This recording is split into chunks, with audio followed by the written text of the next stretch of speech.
कृष्ण की वाणी।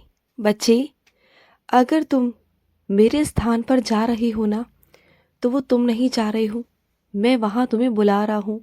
मेरा बुलावा आता है तुम्हारे पास, तब जाकर तुम अपने व्यस्त कामों में से, अपनी व्यस्त ज़िंदगी में से समय निकाल कर मेरे पास आते हो, अपने कृष्ण के पास आते हो।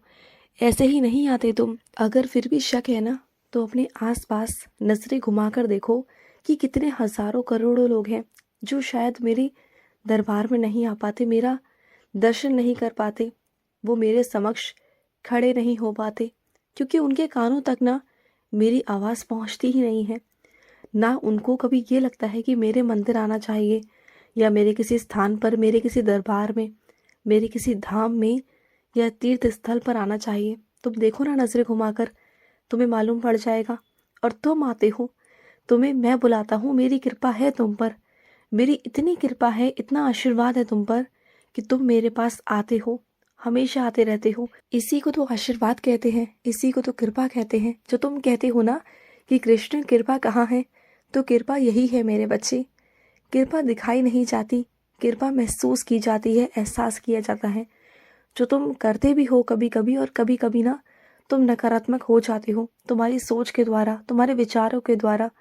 तो बस अपनी सोच और विचारों को हमेशा हमेशा सकारात्मक रखो। और सुनो, तुम चाहते हो ना कि तुम्हारा घर बार ये सब बन जाए, तो बन जाएगा। तुम बिल्कुल चिंता मत करो।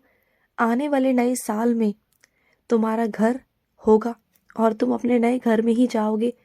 जो छत होगी ना, वो तुम्हारी ही होगी। तुम दूसरों के घरों में रह रहकर, किराए के मकानों में रह रहकर थक चुके हो। तुम चाहते हो कि तुम्हारी छत अब खुद की हो जाए, खुद के नाम की छत हो जाए। तो होगी, ज़रूर होगी मेरे बच्चे, तुम बिल्कुल चिंता मत करो। और सुनो, तुम ना जब किसी के आगे शब्दों का प्रयोग करते हो ना, तो अपने ऊर्जा को इतना ख़त्म मत किया करो। तुम बस सामने वाले से कहते रहते हो, पर सामने वाला तुम्हारी बातों पर ध्यान ही नहीं देता। वो सुनता भी नहीं है, सुनना भी नहीं चाहता तुम्हारी बातों को, क्योंकि वो तुम्हारे कहने को ना व्यर्थ समझता है, क्योंकि उसकी नज़रों में ना तुम्हारी कोई कीमत नहीं। तो बार बार क्यों अपना कहकर अपना समय और अपना अपमान करवाते हो? मत करवाया करो। देखो, हर किसी को ना वक्त के हिसाब से उन्हें समझ में आ जाएगा, तो जाने दो उनको, उनके हाल पर छोड़ दो। तुमने जितना किया उतना किया, लेकिन अब बारी मेरी है, मैं करूँगा, मैं उन्हें सही जगह पर लेकर आऊँगा। तुम बिल्कुल चिंता मत करना। तुम अब मेरे शरण में आकर बैठ चुके हो, तुम मेरे हो चुके हो। अब ना बहुत कुछ ऐसा होगा तुम्हारी ज़िंदगी में जो बहुत अलग होगा, जिसके बारे में तुमने कभी सोचा भी नहीं होगा।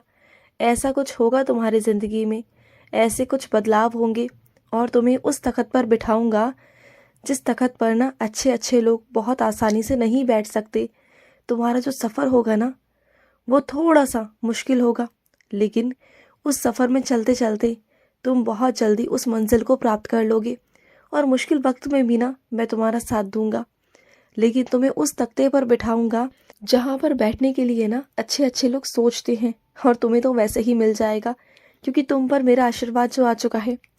और सुनो, सबके लिए सब कुछ करते हो, सब कुछ करते हो, अपनी जी जान मेहनत सब कुछ झोंक देते हो, लेकिन अपने आप को नज़रअंदाज कर देते हो।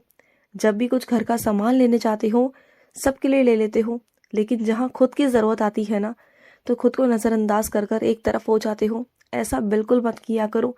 देखो, तुम सबके लिए सब कुछ करते हो, अपने पूरे घर के लिए मेहनत करते हो, मेरे लिए निकालते हो, तो क्या उसमें से कुछ प्रतिशत हक तुम्हारा नहीं है? क्या तुम इसके हकदार नहीं हो? तुम्हें ऐसा क्यों लगता है कि सबकी ज़रूरतें पूरी करना बहुत ज़रूरी है, तुम्हारा कुछ नहीं? क्योंकि इसलिए मेरे बच्चे, क्योंकि तुमने अपने आप को शुरू से नज़रअंदाज किया है। तुमने कभी अपने आप को आगे रखा ही नहीं, किसी के भी आगे नहीं रखा। तो ये बहुत गलत बात है ना। देखो, इस ज़िंदगी जैसे मैंने उन्हें दी है ना, वैसे तुम्हें भी दी है।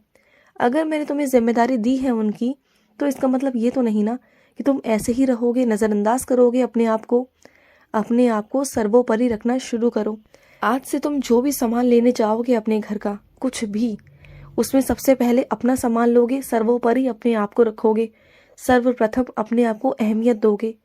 जब तक तुम अपने आप को अहमियत नहीं दोगे, तो लोग कहाँ से देंगे? बोलो। पहले अपने आप को अहमियत दोगे, उसके बाद अपने परिवार का या मेरा निकालोगे? ठीक है, आज से वादा करो मुझसे कि सबसे पहले अपना ध्यान रखोगे।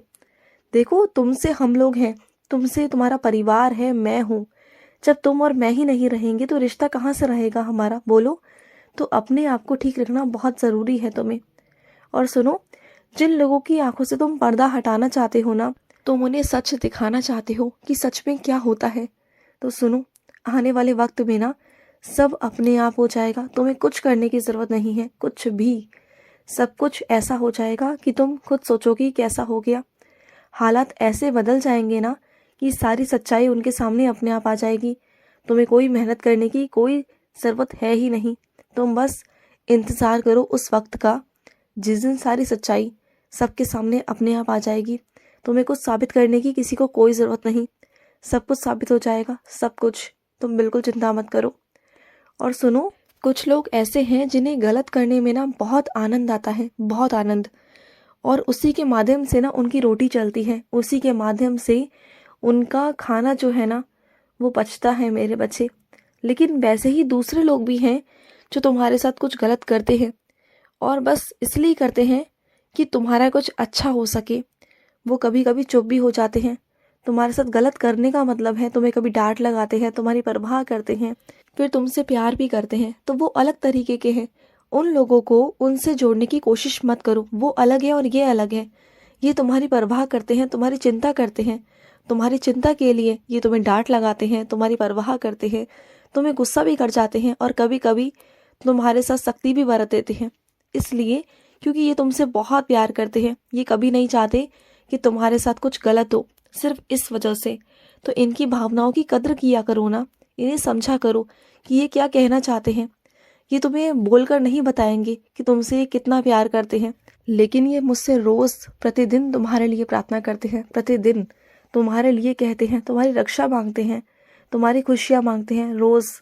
और इन्हीं की वजह से ना तुम आज खुश हो अपनी ज़िंदगी में, सिर्फ इन्हीं की वजह से, क्योंकि रोज़ ये मेरे आगे प्रार्थना करते हैं। और सुनो, तुम्हें जो मैंने धैर्य दिया है ना, धैर्य रखो, धैर्य के मार्ग पर चलो। धैर्य के मार्ग पर चल के ना तुम्हें सब कुछ प्राप्त हो जाएगा। जो नहीं भी है ना वो भी तुम्हें मिल जाएगा। बस धैर्य रखो, जल्दबाजी किसी भी काम में मत किया करो। और एक बात ध्यान रखना, कोई भी अगर तुमसे किसी भी कागज़ पर हस्ताक्षर लेने की कोशिश करे तो तुम कभी भी बिना पढ़े हस्ताक्षर बिल्कुल मत करना। और तुम्हें लगे ना कि वो सामने वाला सही नहीं है, उसकी नीयत ठीक नहीं है, तो बिल्कुल मत करना, क्योंकि तुम्हारे साथ धोखाधड़ी हो सकती है। मैं पहले से ही तुम्हें बता देता हूँ, तुम ना सावधान रहना।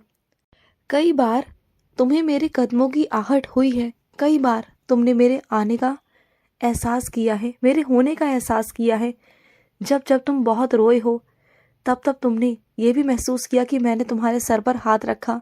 जब जब तुम बीमार पड़े तब तब तुमने ये महसूस किया कि मैं तुम्हारे पास खड़ा था। जब तुम बीमार थे, जब तुम बहुत मुश्किल में थे, तब मैं तुम्हारे पास था। तुमने कई बार, एक बार नहीं, कईयों बार तुमने मेरा एहसास किया है, कईयों बार।